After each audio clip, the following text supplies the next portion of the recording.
I have to stop insulting people and making comments here in front of a microphone, whether we're recording or not. Yeah. Why? Have you been called out on it, or? I just feel anything could happen. You know? Oh, I thought you were going to have a moral quandary there. I feel like I want to be a better person. Oh, no. So you're mostly. I feel Oh, like no. I feel like I could get caught. Yeah, I thought you were going to say I want to move on and become. Nicer. Yeah, I'm going to try and be a better person now in my next. It's like as if just before that red light comes on, anything goes. Yeah. And remember, this has been broadcast outside in that office. Yes. We often forget that. Yes. Because we do sometimes pull these little. That's when it's really bad, when we're talking about something really, really bad and gossiping. We pull those things out. But in general, no, I just made a comment about somebody's work there, shall we say. It wasn't very fair. No.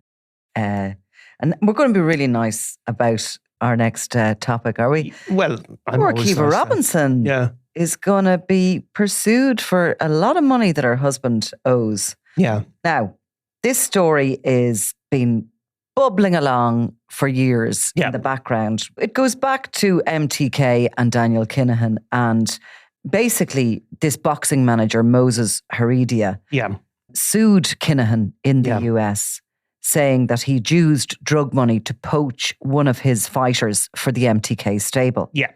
And he had been seeking damages, and it had been sort of going through the courts. But there's a guy, of course, Heredia's lead counsel, a guy called Eric Montalvo, who has turned out to be a really interesting character in this whole mix. Yeah. He's an ex kind of a Marine or something. Ex-Marine, really tough guy, who has come out fighting, and he is not, in any way afraid of the Kinahans or anything like that. And he's been very outspoken about it. And of course, the court case has been going through the courts, and they have basically been awarded a formal judgment for the tune of, is it 10 million? I think they actually have been. They have it. So it's a complicated case, but if you remember back at the time, MTK were at the top of their game, really. Totally. And they'd really become to dominate boxing in Europe, and they started making these moves into the US. Tyson Fury largely. Through Tyson Fury. So Tyson Fury was, I think, the world champion at that stage, and their reputation had grown. And obviously the US market was the big market to crack. They'd hired a load of people from the boxing world for MTK Global in the US, very well-known names. They'd even set up an office there. I think the BBC Panorama went out and doorstepped them out there. And what they were tried to do in the US is what they'd done throughout Europe, really, which was just poach boxers. And what I mean by poach is that they were offering to have offered them huge amounts of money, incredible that nobody deals. else could match. Yeah. And I think when Panorama doorstepped one of their executives, he said, there's just a big pot of money there to something like that. That's right. And in back closer to home, they would have, taken on a couple of Barry McGuigan's fighters who had been trained up by his son, Shane. Yeah. McGuigan obviously was one of the very few people from the boxing world who's ever spoken out about Daniel Kinahan and MTK, and he was on that Panorama documentary. But he would say similar, that his boxers were being offered this amount of money that he could not make financial sense of. There was no way he could come with a counter offer, because he wouldn't be making any money, basically. Yeah, and of course, as some of the details emerge of some of these contracts, you see that MTK Global weren't even attempting to make money on some of them. So, but of course, everything's different in the US, as you said. So in Ireland, and you'll have had the same experience as me over too many decades to remember, where you ring up a lawyer in a case and you might as well just write in no comment before you even speak to them, because they won't even, if they answered your phone call, that'd be as good as it ever gets with any Irish lawyer, really. But it's just different in the US. So as soon as this case began, and it was about the poaching of a fighter called Joseph Diaz, who moved from Moses Heredia to MTK. As soon as the case began, the lawyer, not only does he do one interview, but every little update, he does another update. Did he just come to Ireland and do a kind of a documentary with somebody, or he filmed? And he was all sort of, and it's not quite bravado. Yeah, it's not just boring Irish lawyer, the defendant will do this. He gives good quotes. He does. going to get Daniel. I'm going to go get him, I'm going to flatten his ass sort of stuff. Really good stuff like Eric Montalvo. We never knock those types of quotes, No. The more it could, if only it would spread across the Atlantic, our jobs would be a bit easier. Yeah. So this case is wound through the courts, basically, in the US. And what's happened is that MTK, I think they had some interactions at some point, but basically Daniel Kinahan hasn't defended the case. Yeah. He's not in the US. They can't make him appear. They've served him with papers in the addresses that they have in Dubai. But it's just a different... In a way, little bit of a way, in fairness to Daniel Kinahan, things changed for him slightly as this case was going through the courts because, when this case started, he wasn't a sanctioned individual in the US. Yeah. And maybe it would have been a safer place for him to attempt to defend himself. But, in the meantime, he has been sanctioned by the US Treasury, so he's red hot. Yeah. There's a bloody wanted poster, with $5 million over his head. So I'm not sure I would be engaging with this. No, I don't think I would. If I was him, so. But also, of course, MTK Global, then their plans for world domination just hit an absolute skid, obviously, and the company is now defunct. It was closed within a couple of weeks of those sanctions. So it became unsustainable because you can just see the might of the US state. So the case has gone undefended and they've basically received a default judgment, as we would say, where if you don't defend the case, the person bringing the case can get a judgment, and that's been served basically on Daniel Kinahan. So what happens now is that they have to try and seek that money. I think they can seek it internationally. I think even in this... I think what they're going to do is they're going to attempt now to have the judgment recognised before the courts in Dubai. Yeah. Which is something that the UAE should do. Yeah. And certainly Montalvo is confident that they will do it because they do recognise the US courts. So they have this judgment and they want to get it formally recognised by the courts in Dubai.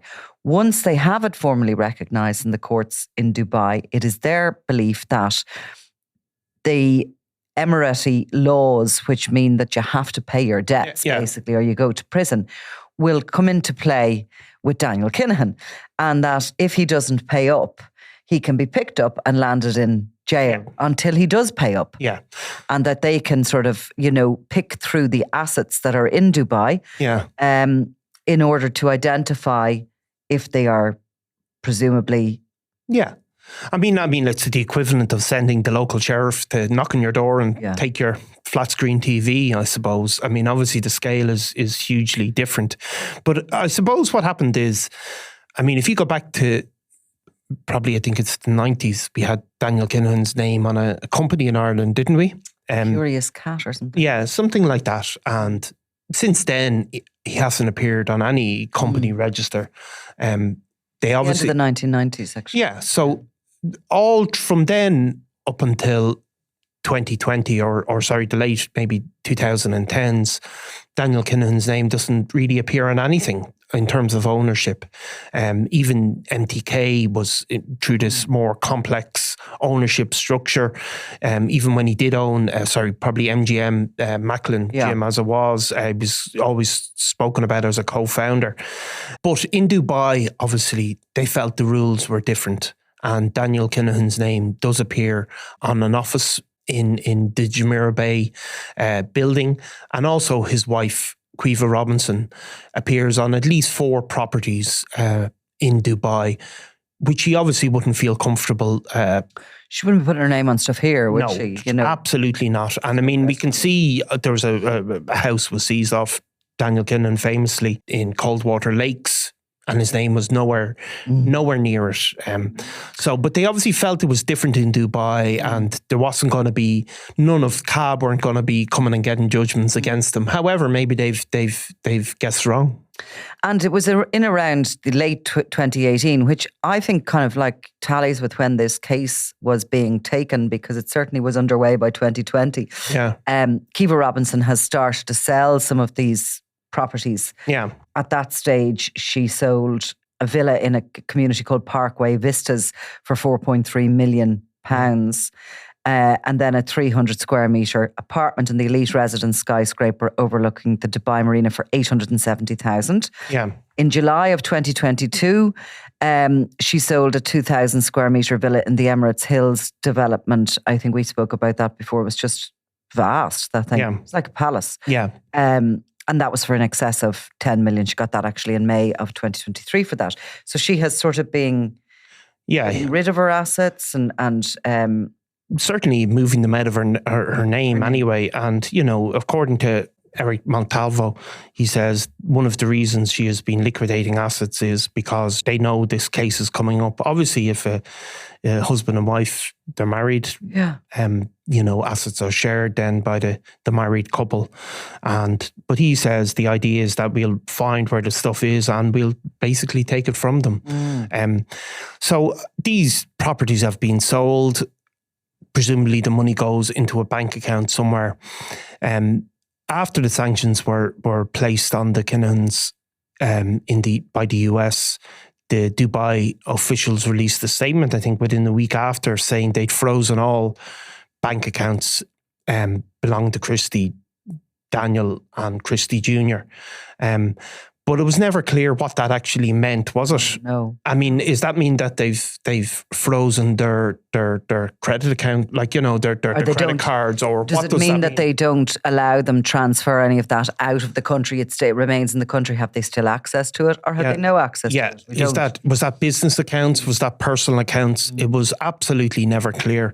I mean, we know obviously even this year, the Sunday Times and Bellingcat had a story about just the basic spending of Christie Kinahan Senior. So the spending is still going on.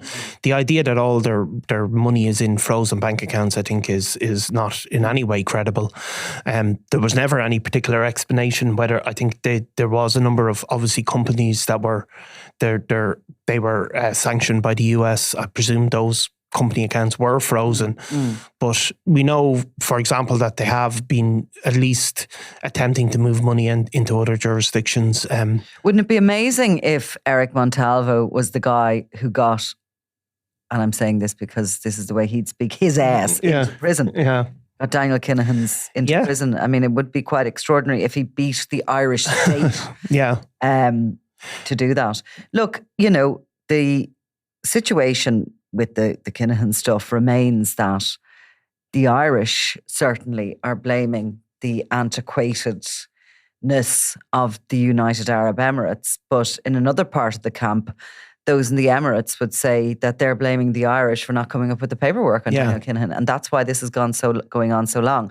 Huge cultural differences that Drew Harris has, made attempts to try and, go out there and build bridges and all the rest of it with them. But I think that there's something to both sides of that.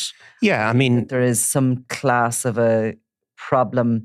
We saw the Italians, believing that they had done all their paperwork properly.